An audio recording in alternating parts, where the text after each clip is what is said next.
So very good evening student, hope आप सभी बहुत अच्छे होंगे, आपकी तैयारी भी अच्छी चल रही होगी।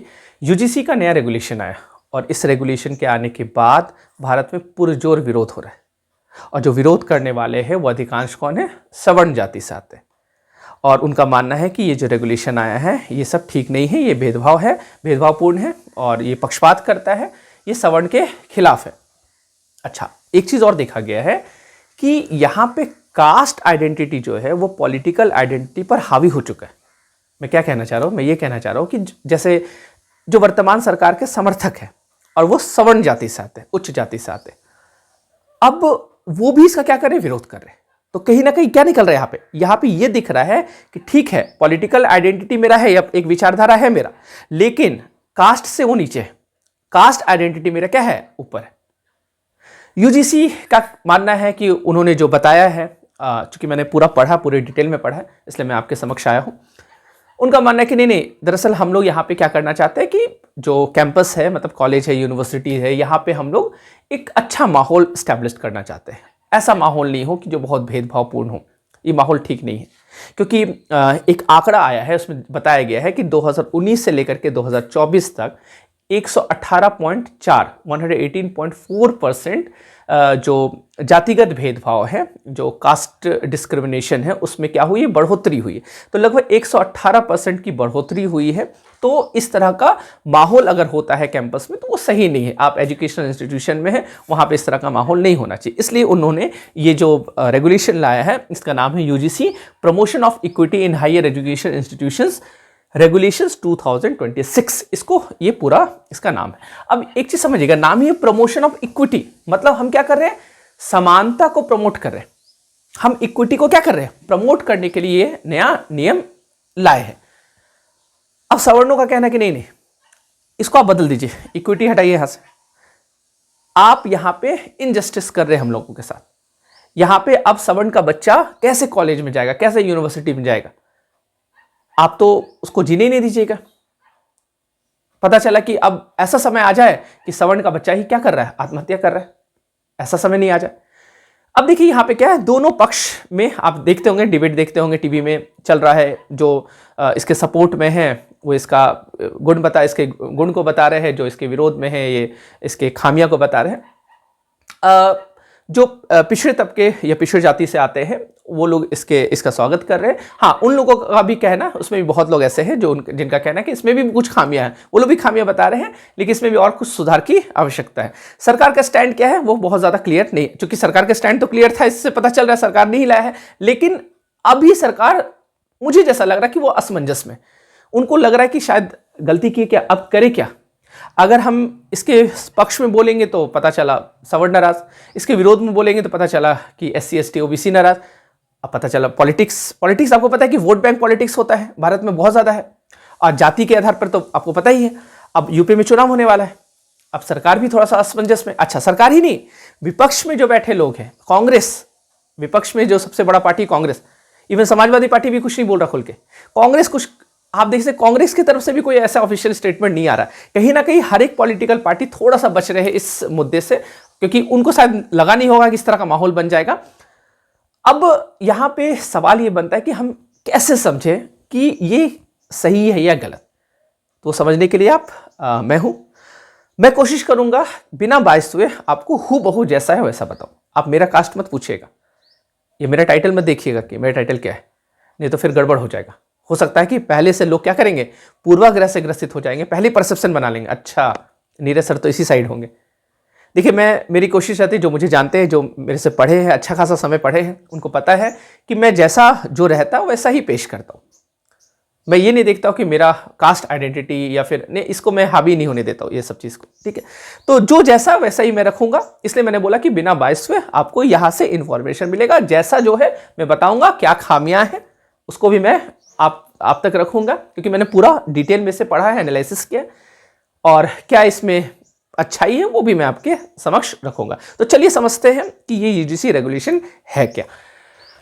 जैसे कि मैंने आपको बताया, नाम तो मैंने बता दिया, नाम आप इसको फुल फॉर्म ऐसे, इसका जो पूरा नाम है इस रेगुलेशन का, तो आप बोल सकते हैं UGC promotion of equity in higher education institution regulation 2026। अब इसमें मोटा मोटी क्या है, मैं बहुत ही आसान शब्दों में आपको बताता हूं। देखिए, इसमें यह बताया गया है कि जो भी हायर एजुकेशन इंस्टीट्यूशन होगा उस जगह पर धर्म के आधार पर, गिनते चलिए क्या क्या है, धर्म के आधार पर मतलब कोई भी रिलीजन के आधार पर, कास्ट के आधार पर, रेस के आधार पर, रेस जैसे रंग भेद जो होता है गोरा काला ये सब, ठीक है, तो रिलीजन हो गया, कास्ट हो गया, रेस हो गया, इसके अलावा जेंडर के आधार पर, लिंग के आधार पर, इसके अलावा प्लेस ऑफ बर्थ जन्म स्थान के आधार पर, और एक डिसेबिलिटी मतलब जो विकलांग होते हैं उनके आधार पर कोई भी किसी भी प्रकार का भेदभाव नहीं किया जाएगा। तो ये 6 आधार यहां पे बताया गया, इन 6 आधार पर कोई भी भेदभाव नहीं किया जाएगा। इस 6 आधार में किसी को प्रॉब्लम नहीं है, जो विरोध करने वाले भी है उनका भी इसमें कोई दिक्कत नहीं। प्रॉब्लम कहां पे फंसता है वो मैं आपको बताता हूं। प्रॉब्लम फंस रहा है कहां पे, यहां पे, कास्ट में। अब कास्ट एक ऐसा विषय है भारत में जहां पे आपको कहीं ना कहीं, जहां पे पॉलिटिकल पार्टी हो या आप एक समाज में रह रहे हैं, बहुत लोग होता है जो इस विषय पे बहुत ज़्यादा खुलकर नहीं बात कर पाते हैं, उनको थोड़ा सा मतलब सोच समझ के बोलना होता है, और कास्ट के आधार, कास्ट ही मेन यहाँ पे मुद्दा बन रहा है। अभी हम लोग समझते हैं, अभी बस मैं स्टार्ट कर रहा हूँ, तो मैंने आपको बता दिया क्या क्या चीज़, ठीक है। अब यहां पे ये चीज दिया गया, अब इसमें बोला गया है कि देखिए अब क्या होगा कि जितना भी जो भी इंस्टीट्यूशन है, जो कॉलेज है, जो यूनिवर्सिटी है, वहां पे एक इक्वल अपॉर्चुनिटी सेंटर बनाया जाएगा। ध्यान से समझिएगा, क्या बनाया जाएगा, इक्वल, मैं लिख देता हूं ताकि आप समझ पाए। हर एक कॉलेज में, हर एक यूनिवर्सिटी में क्या बनाया जाएगा, इक्वल अपॉर्चुनिटी सेंटर, ठीक है, याद रखिएगा, इक्वल अपॉर्चुनिटी सेंटर, इसको शॉर्ट में हम लोग बोल सकते हैं ईओसी बनाया जाएगा। जिस कॉलेज में 5 फैकल्टी से भी कम है, 5 प्रोफेसर से भी कम है, वहां पे जो इक्वल अपॉर्चुनिटी सेंटर होगा, वो जो जिस यूनिवर्सिटी से जिस यूनिवर्सिटी के अंडर में जो वो कॉलेज आता होगा, वो यूनिवर्सिटी का इक्वल अपॉर्चुनिटी सेंटर उस कॉलेज के लिए वर्क करेगा। बात समझ पाए? कहने का मतलब ये हो गया कि हर एक इंस्टीट्यूशन में, जो हायर एजुकेशनल इंस्टीट्यूशन है, वहां पे क्या होगा, एक इक्वल अपॉर्चुनिटी सेंटर बनाया जाएगा। नाम ही है इक्वल अपॉर्चुनिटी, मतलब समान अवसर, है ना, तो समान अवसर केंद्र बनाया जा रहा। अब यहां पे क्या बताया गया कि ये जो समान अवसर केंद्र होगा, इक्वल अपॉर्चुनिटी सेंटर जो होगा, ये एक इक्विटी कमिटी बनाएगा। ये क्या बनाएगा, ये बनाएगा एक इक्विटी कमिटी। आप ध्यान से समझिएगा, यहीं पे मामला फंस रहा है, इक्विटी कमिटी बनाएगा। नाम बड़ा अच्छा है, सवर्ण वाले कह रहे हैं कि तुम लोग नाम बड़ा अच्छा लगा, हर जगह इक्वल, इक्वलिटी, है ना, इक्विटी, हर जगह समान, समानता, इस सब का बात कर रहे हैं, लेकिन इस पूरे रेगुलेशन में कहीं समानता है ही नहीं, ऐसा उनका विरोध है। अब देखिए कहा विरोध। अब इक्विटी कमिटी जो होगा, इसका काम ये रहेगा कि अगर किसी भी स्टूडेंट के साथ, किसी भी प्रोफेसर के साथ, किसी भी नॉन टीचिंग स्टाफ के साथ, या कोई भी हो, वो कॉलेज कैंपस में या फिर यूनिवर्सिटी कैंपस में कोई भी हो, चाहे वो प्यून क्यों ना हो या वो वाइस चांसलर क्यों ना हो, कोई भी हो, किसी के साथ कोई भी व्यक्ति भेदभाव नहीं कर सकता है, जाति सूचक गाली नहीं दे सकता है, या लिंग के आधार पर भेदभाव नहीं कर सकता, या विकलांग को विकलांग कह के मतलब उसका अपमान नहीं कर सकता, मतलब इस तरह का कोई भी, या फिर किसी को धर्म के आधार पर, रिलीजन के आधार पर किसी के साथ भेदभाव नहीं कर सकता, ये सब, है ना, कोई भी नहीं कर सकता। अब ये जो कमेटी होगा, इसका काम होगा इस पर कार्रवाई करना। अभी मैं बताऊंगा कैसे कार्रवाई होगा। अब इस कमेटी का ही काम ही इसका क्या करना, देख रेख। नाम ही है इक्विटी कमेटी, मतलब इक्वलिटी को ये क्या करेगा, स्टैब्लिश करेगा। अब इस कमेटी में क्या है, इस कमेटी में बताया गया कि इसमें टोटल 10 लोगों का कमेटी है ना, 10 लोगों का कमेटी, जिसमें 10 में एक तो आपके एक चेयरपर्सन हो जाएंगे, मतलब एक चेयरपर्सन हो जाएंगे, और बाकी जो 9 बचे वो 9 कौन होंगे, मेंबर्स, ठीक है, इसमें मेंबर होंगे। अब देखिए समझिए, इस कमेटी में 10 लोगों का कमेटी है, एक चेयरपर्सन होंगे। चेयरपर्सन कौन होंगे, तो चेयरपर्सन होंगे उस संस्थान के जो हेड होंगे, जो इंस्टीट्यूशन के हेड होंगे, वो प्रिंसिपल हो सकते हैं कॉलेज में, या फिर वो यूनिवर्सिटी में वाइस चांसलर हो सकते हैं। जो भी इंस्टीट्यूशन के हेड होंगे वो इसके अध्यक्ष होंगे, पदेन अध्यक्ष होंगे, याद रखिएगा। एक्स ऑफिशियो चेयरपर्सन होंगे, मतलब जो भी इस कॉलेज के हेड होंगे या यूनिवर्सिटी के हेड होंगे वह स्वतः, एक्स ऑफिशियो मैंने कई बार आपको समझाया क्या होता है, वो स्वतः अपने आप वो इसके क्या हो जाएंगे, इक्विटी कमेटी के क्या हो जाएंगे, अध्यक्ष हो जाएंगे, चेयरपर्सन हो जाएंगे। क्लियर है चीज? अब देखिएगा, अब इसमें बाकी जो 9 मेंबर है ये कौन है, ये कौन होंगे? तो इसमें बोला गया कि 3 मेंबर जो होंगे वो प्रोफेसर होंगे या फिर सीनियर फैकल्टी होंगे। इसमें 2 मेंबर सिविल सोसाइटी से आएंगे। इसके अलावा कितना हो गया, 3 2 5 हो गए। 2 मेंबर स्टूडेंट्स भी होंगे इसमें, ऐसे स्टूडेंट जो होंगे जिनका एकेडमिक मेरिट ये सब चीज़ देखा जाएगा, खेलकूद में वो पार्टिसिपेट करते हैं, एक्टिविटी में वो पार्टिसिपेट करते हैं, इस तरह की एक्टिविटी में, तो ऐसे व्यक्ति को इसमें क्या किया जाएगा, सदस्य बनाया जाएगा। क्लियर है? कितना हो गया, 3 प्रोफेसर, 2 सिविल सोसाइटी, 5 और 2 स्टूडेंट, 7 है ना। और इसके अलावा हाँ, एक नॉन टीचिंग स्टाफ है इसमें, है ना। इसमें नॉन टीचिंग स्टाफ मतलब वो टीचर फैकल्टी नहीं रहेंगे, वो प्रोफेसर नहीं रहेंगे, उसके अलावा कोई एक व्यक्ति ऐसे रहेंगे। तो कितना हो गया, 3 2 5 और फिर से मैं बोल रहा हूँ, कंफ्यूज हो गया। चलिए 3 प्रोफेसर हो गए, ठीक है, 2 सिविल सोसाइटी से हो गए, 3 2 5 हो गए, 2 स्टूडेंट्स हो गए, 5 2 7 हो गए। एक कौन हो गए, एक हो गया आपके जो नॉन टीचिंग स्टाफ है ना, कितना हो गया, 8 हो गया। और एक जो होंगे वो कोऑर्डिनेटर हो गए। कोऑर्डिनेटर बनाया जा रहा है जो आपका ये जो इक्वल अपॉर्चुनिटी सेंटर रहेगा, इक्वल अपॉर्चुनिटी सेंटर रहेगा, इसको मतलब इसमें एक कोऑर्डिनेटर का पद है, मतलब कोऑर्डिनेटर जो पूरा इसका मैनेजमेंट सारा चीज देख रेख करेंगे, तो वो कोऑर्डिनेटर होंगे, ठीक है। एक मेंबर वो भी क्या होंगे, उसमें भी लिखा वो सेक्रेटरी होंगे। मेंबर वो भी एक मेंबर ही होंगे, लेकिन वो एक्स ऑफिशियो मेंबर होंगे, मतलब अपने आप हो जाएगा। मतलब 2 एक्स ऑफिशियो पोस्ट है यहाँ पे, एक चेयरपर्सन का एक्स ऑफिशियो पोस्ट है और एक सेक्रेटरी का एक्स ऑफिशियो पोस्ट है। सेक्रेटरी कौन होंगे, कोऑर्डिनेटर होंगे। कौन होंगे कोऑर्डिनेटर, जो इक्वल अपॉर्चुनिटी सेंटर के कोऑर्डिनेटर होंगे, वही इसके क्या होंगे, एक्स ऑफिशियो सेक्रेटरी होंगे।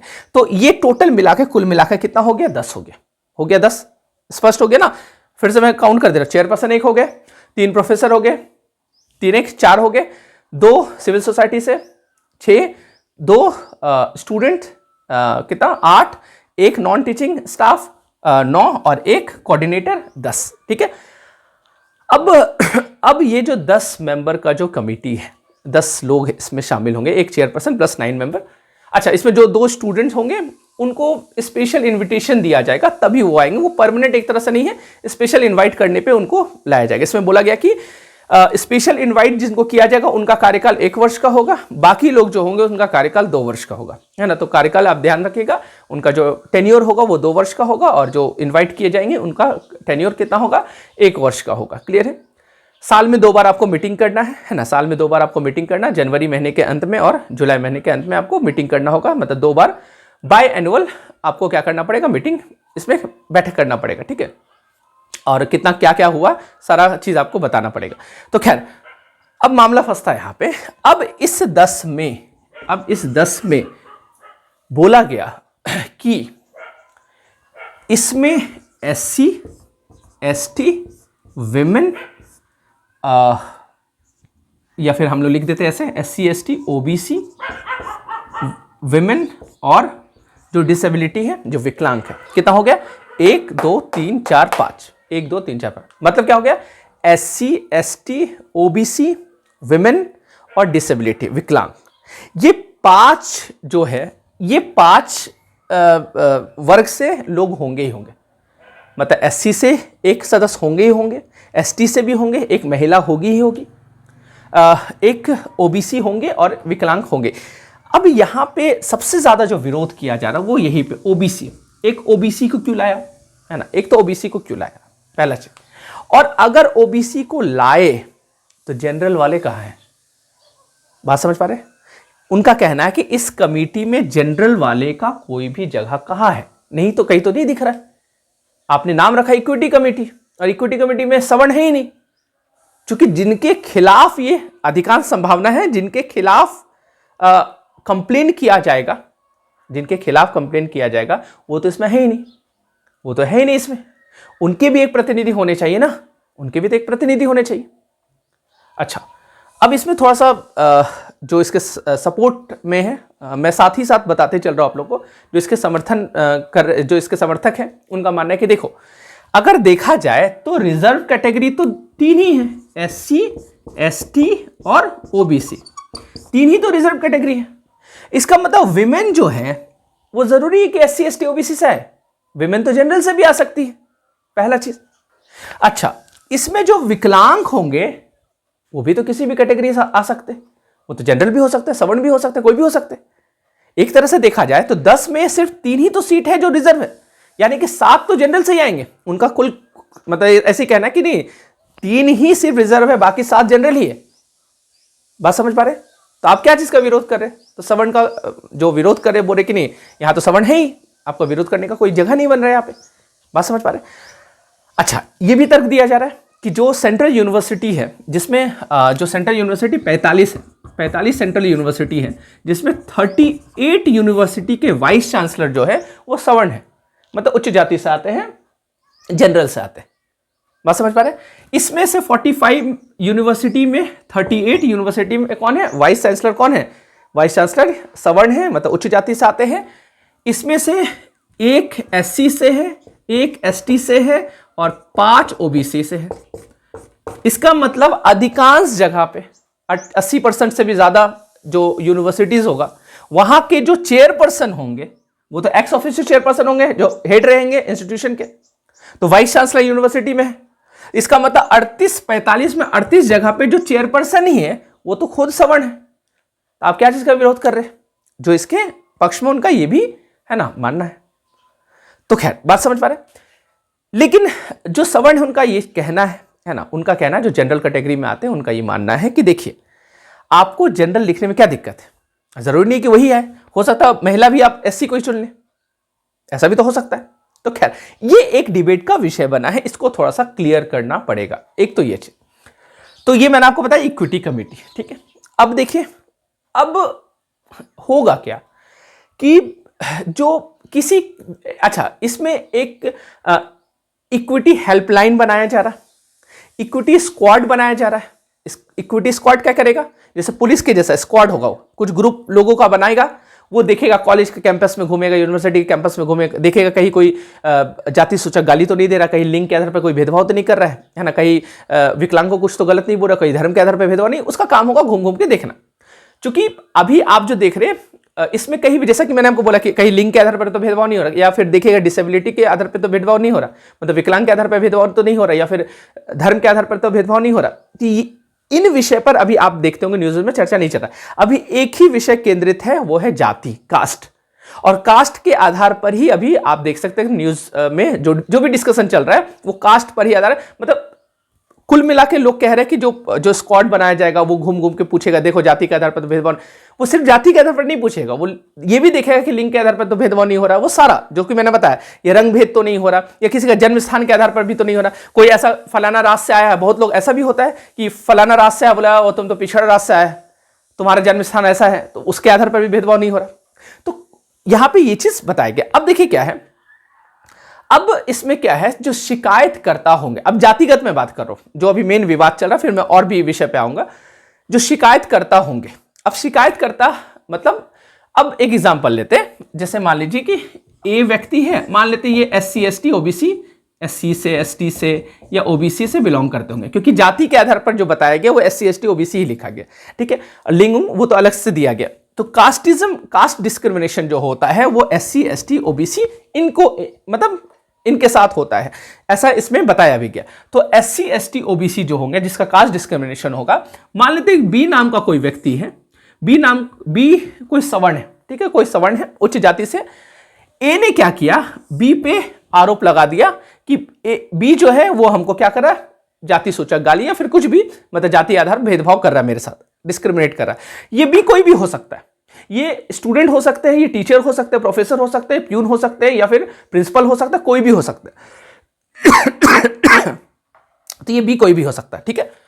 ये बी को हम लोग जनरल लिख देते हैं, ठीक है, ये जनरल, ये कोई भी हो सकता है। बात समझ पा रहे? ऐसा नहीं कि सिर्फ स्टूडेंट के लिए, सबके लिए, ठीक है। SC ST OBC है। अब इसके पास क्या क्या ताकत है? इसके पास ताकत ये है, एक तो ये पोर्टल में जाके लिखित कंप्लेन कर सकता है। इसके अलावा ये कोऑर्डिनेटर जो रहेगा, जो भी मैंने बताया इक्वल अपॉर्चुनिटी सेंटर के जो कोऑर्डिनेटर रहेंगे उनको ये ईमेल कर सकता है। इसके अलावा जो हेल्पलाइन बना है, इक्विटी हेल्पलाइन जो बना है, उस पर क्या कर सकते हैं, उस पर ये कंप्लेन कर सकते हैं। अच्छा, इक्विटी हेल्पलाइन जो है, इक्विटी हेल्पलाइन जो है,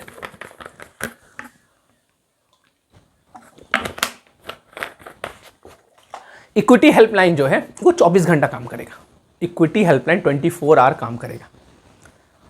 और अगर कॉलेज का हेल्पलाइन काम नहीं करा तो यूनिवर्सिटी का हेल्पलाइन वहां पे काम करेगा। अब ए के पास ये ताकत है कि आप ऐसे करके कंप्लेन कर सकते हैं। अच्छा, ए को ये भी ताकत दिया गया है कि अगर आप अपना नाम छिपाना चाहते हैं, अगर इसको लग रहा है कि मेरी जान को खतरा हो सकता है, तो ये बोलेगा कि मेरा नाम उजागर नहीं होना चाहिए, तो इसका नाम गुप्त रखा जाएगा। बात समझ पा रहे हैं? ए का नाम क्या होगा? गुप्त रखा जाएगा। क्लियर है? अब जैसे ये शिकायत करेगा, ए का जैसा शिकायत आएगा, अब ये जो इक्विटी कमिटी है इसको 24 घंटे के भीतर, याद रखिएगा 24 आवर के भीतर इसको बैठक बुलाना पड़ेगा, बैठक करना पड़ेगा 24 आवर के अंदर। मतलब एक तरह से कार्रवाई शुरू हो जाएगा, 24 घंटे के भीतर कार्रवाई शुरू हो जाएगा। और बड़ा कठोर नियम बनाया गया है। अगर ये कार्रवाई भी जब नहीं करेगा तो बहुत दंड, मतलब जो यूनिवर्सिटी या फिर जो कॉलेज को भी बड़ा दंड दिया जाएगा, मैं आपको बताऊंगा आगे। तो एक तो ये चीज 24 घंटे के भीतर क्या करेगा, ये बैठक करेगा। अच्छा, जब कंप्लेन किया जाएगा और 24 घंटे के भीतर जब बैठक होगा, उसके बाद इसमें बोला गया कि 15 दिन के भीतर 15 डेज, अच्छा 15 वर्किंग डेज है ये ध्यान रखिएगा, 15 वर्किंग डेज है ना, जो कार्य दिवस होता है। तो 50, इसमें छुट्टी उट्टी अगर बीच में आ गया तो उसको काउंट नहीं किया जाएगा। ठीक है, 15 वर्किंग डेज। तो फिर 15 मैं वर्किंग लिख देता, नहीं तो कंफ्यूज हो जाएंगे आप लोग, है ना। 15 वर्किंग डेज, ठीक है, 15 वर्किंग डेज, 15 दिन के भीतर, 15 दिन के भीतर जो वर्किंग डेज होगा उसके भीतर आपको रिपोर्ट सौंपना है। मतलब समझ पा रहे हैं कि जो मामला था क्या था क्या नहीं है, आपको रिपोर्ट बना के 15 दिन के भीतर सौंपना है। समझे, बहुत कम समय मिल रहा है, मतलब लगभग 2 सप्ताह। 2 सप्ताह में आपको पूरा इंक्वायरी करना है, क्या हुआ क्या नहीं हुआ, सारा चीज आपको 15 दिन के भीतर आपको क्या करना है, रिपोर्ट सबमिट कर देना। किसको रिपोर्ट सबमिट किया जाएगा? Head of the institution. जो कॉलेज होगा तो कॉलेज का जो हेड होगा, यूनिवर्सिटी तो यूनिवर्सिटी का हेड, जो भी हेड होगा उसको क्या किया जाएगा, रिपोर्ट सौंपा जाएगा। ठीक है, अब जब रिपोर्ट, मान लेते हैं कि ये कमिटी ने रिपोर्ट सौंपा हेड ऑफ द इंस्टीट्यूशन को। अब जब हेड ऑफ द इंस्टीट्यूशन के पास ये रिपोर्ट आ जाएगा तो उसको बोला गया कि आपको भी 7 दिन के अंदर क्या करना पड़ेगा, निर्णय लेना पड़ेगा। और 7 दिन के अंदर आप पूरा कार्रवाई करिए, 7 दिन में जो भी आपको लगता है उसको देखिए। 7 दिन का टाइम इनके पास दिया गया, 7 दिन में आपको करके बताना। क्लियर है? अब एक चीज ध्यान रखिएगा, इसमें यह भी दिया गया कि अगर आपको लगता है यह विधि से जुड़ा मामला है, लॉ से जुड़ा मामला है, तो आप पुलिस को क्या करिएगा, तुरंत सूचना करेंगे।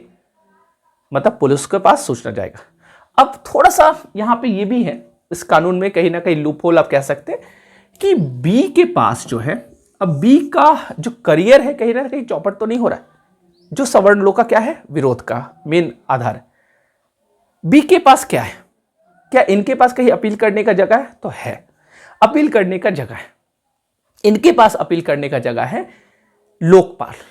ये लोकपाल के पास जाएगा और लोकपाल जो है, और अच्छा कब जाना है, 30 दिन के भीतर, याद रखिएगा 30 दिन के भीतर, 30 दिन के भीतर ये लोकपाल के पास जाएगा।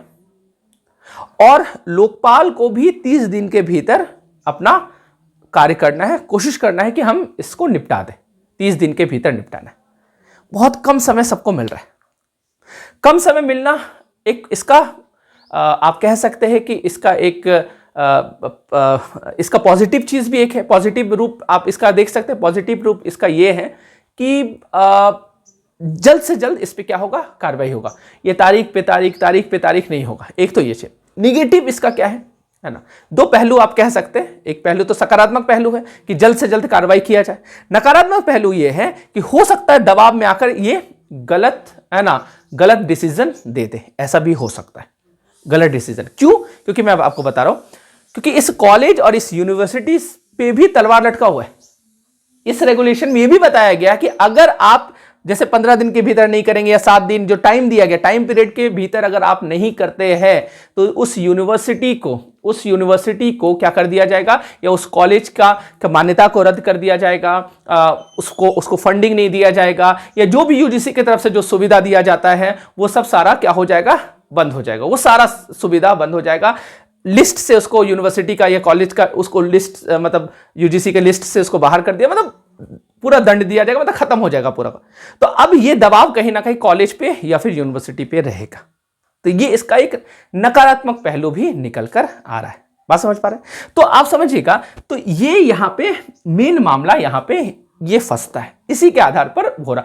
बाकी विमेन के आधार पर, रिलीजन के आधार पर भेदभाव करेगा तो उस पर यहां पे कोई चर्चा नहीं बना। मेनली जो सवर्ण का जो आंदोलन चल रहा है उनका विरोध है, वो विरोध यही है कि आप यहां पे जाति के आधार पर जो कर रहे हैं, और इसको जैसा कि मैंने एग्जांपल दिया बी, इसके लिए अब कहीं जगह नहीं। अब यहां पे क्या होगा कि बी का करियर चौपट हो जाए, मतलब इसका डिग्री रद्द कर दिया जाएगा, फिर ये भविष्य में कोई एग्जाम नहीं दे सकता, कोई कॉम्पिटेटिव एग्जाम नहीं दे सकता, मतलब वो खत्म हो जाएगा, इसका करियर एक तरह से खत्म हो जाएगा। बात समझ पा रहे हैं? अच्छा, अगर ए ने गलत शिकायत किया, फॉल्स कंप्लेंट कर दिया, मान लीजिए ए बी में कुछ लड़ाई हुआ, बोले रुको तुमको फंसा देते। कानून का दुरुपयोग तो भारत में होता ही है, बहुत अच्छे खासा। दहेज प्रथा का देखिए कितना, उसका भी दुरुपयोग, ऐसा नहीं कि दुरुपयोग नहीं होता, दुरुपयोग होता है। अब मान लेते ये अगर करता है दुरुपयोग, तो अब क्या होगा?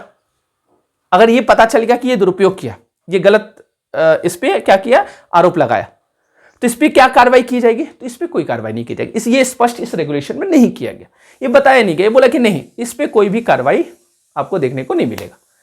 इसका मतलब ना ही इस पे जुर्माना लगेगा, ना ही इस पे कोई मतलब किसी तरह का पेनल्टी लगेगा, ना ही इसका कुछ दिन के लिए या कुछ रद्द कर दिया जाएगा, इसके लिए कुछ नहीं। इसका भी ऐसा, तो लोगों का कहना है कि अगर ये इस पे तुम क्या कर रहे हैं, इस पे अगर इस पे आरोप सिद्ध हो जाने पे इसको तुम दंड दे रहा है, उसी प्रकार अगर ये फॉल्स कंप्लेंट करता है, ये भी जब आरोप सिद्ध हो जाएगा कि फॉल्स कंप्लेंट है, तो इसको भी उसी प्रकार का दंड दो, इसका भी तुम बंद कर दो, इसका भी यूनिवर्सिटी में जो भी इसका डिग्री उग्री उसको खत्म रद्द कर दो, सारा चीज खत्म कर दो।